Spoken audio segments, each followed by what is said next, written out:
पांचाळेश्वर क्षेत्री श्री दत्तप्रभू रोज भोजनास काय जातात? पांचाळेश्वर आत्मतीर्थ हे महानुभव पंथांचे पवित्र स्थान आहे. हे दत्तप्रभूंचे भोजन स्थान सुद्धा आहे. हे स्थान परमपावन गोदावरी नदीच्या दक्षिण किनाऱ्यावर वसलेले आहे.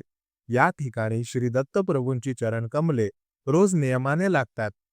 पांचाळ राजाने आत्मऋषींच्या निवेदनानुसार आणि श्री दत्तात्रय प्रभूंच्या आदेशानुसार कुंभ निकुंभशी घनघोर युद्ध करून त्यांना ठार मारले.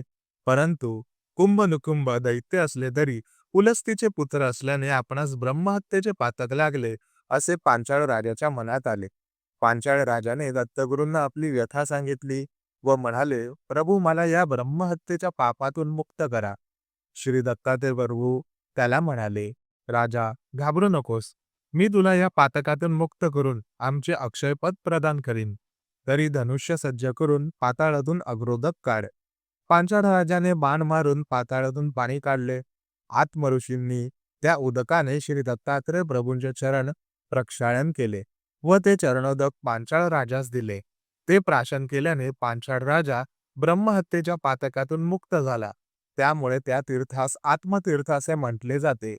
पांचाळ राजा पापमुक्त करून श्री दत्तात्रय प्रभू प्रयाण करणार तितक्यात आत्मऋषींनी श्री दत्तात्रय प्रभूंचे चरणकमल घट्ट धरून विनंती केली, प्रभू देवादिदेवा दया सागरा, आपण रोज दुपारचे भोजन या आत्मतीर्थावर येऊन करावे.